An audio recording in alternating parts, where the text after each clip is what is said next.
আসসালামু আলাইকুম রহমতুল্লাহি ওয়া বারাকাতুহু। তো একটা বিষয় নিয়ে আজকে কথা বলবো। সেই বিষয়টা হলো, এটা আমাদের সবার মাঝে আছে। যার রক্ত আছে তার রাগ আছে। তো একটা কথা আছে, রেগে গেলেন তো হেরে গেলেন। আর সবচেয়ে বড় বিষয় হলো, রাগের মাথায় যেটা হয় সেই ক্ষতি পূরণ করার আর কোনো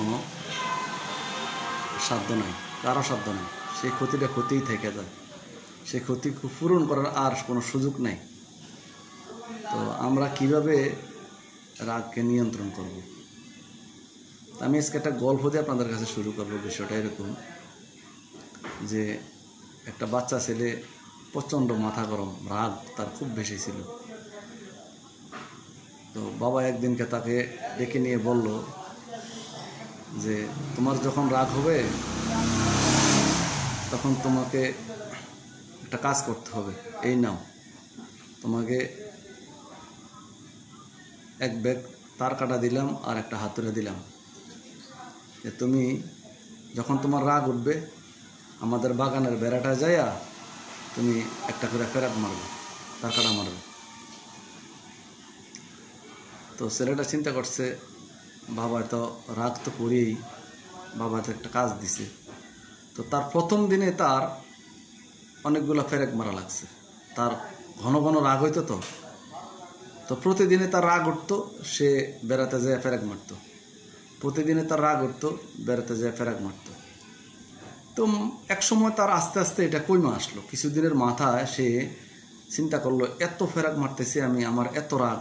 তার আস্তে আস্তে মাথা ঠান্ডা হওয়া শুরু হইলো। তখন সে আস্তে আস্তে ফেরাক মারা কমাই দিল। একদিন সে আর একটা ফেরাকও মারা লাগলো না তার। সে পুরাপুর কন্ট্রোল করতে পারলো তার রাগকে, তার আর কোনো ফেরাক মারা লাগে নাই। তো সে তার বাবাকে যেয়ে বলল, বাবা আমার তো আর রাগ ওঠেনি, এখন তো আর আমি আর ফেরেক মারি না।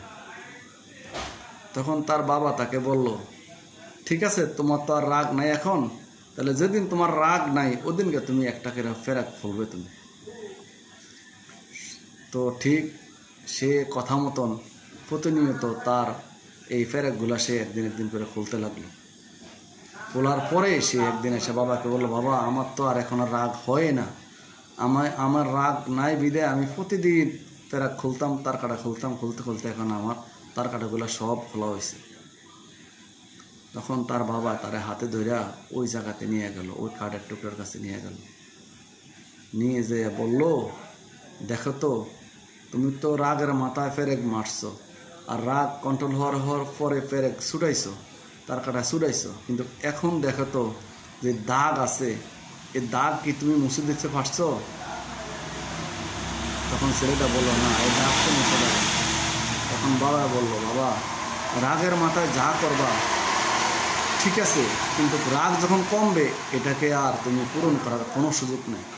যেমন এই ফেরেকের দাগ তুমি আর উঠাইতে পারবে না, ঠিক আমরাও রাগের মাথায় অনেক কিছু করে ফেলি। তো রাগটাকে আমাদের কন্ট্রোল করাই ভালো, কারণ রেগে গেলেন তো হেরে গেলেন। কখনো আমরা, যার রাগ কমে যায় সে ধৈর্যশীল। কারণ রাগটা যখন উঠে তখন চিন্তা করবেন কি জন্য একটা রাগ হয়েছে, রাগটা চিন্তা করবেন যে একটা কিছু হইতেই পারে, যে কোনো কিছু হইতেই পারে। যদি আপনি এটা চিন্তা করতে পারেন যে হইতেই পারে, তাহলে আপনাকে রাগ কন্ট্রোল করা সম্ভব হবে। তাহলে এটা সূত্রটা আমরা কি পাইলাম, যে রাগ যখন হয়, যে কোনো একটা কারণ হইতে হয়, তখন আমরা মনে করব যে হ্যাঁ, এটা হইতেই পারে। ধন্যবাদ সবাইকে। কথাগুলো কেমন লাগলো, ভালো লাগলে কমেন্ট করে জানাবেন। আমার পেজের সাথে থাকবেন, লাইক শেয়ার কমেন্ট করবেন। আপনাদের ভালোবাসা ইনশাল্লাহ আমার পেজটা অনেক আগে গেছে। সবাইকে ধন্যবাদ। আসসালামু আলাইকুম রহমতুল্লাহ।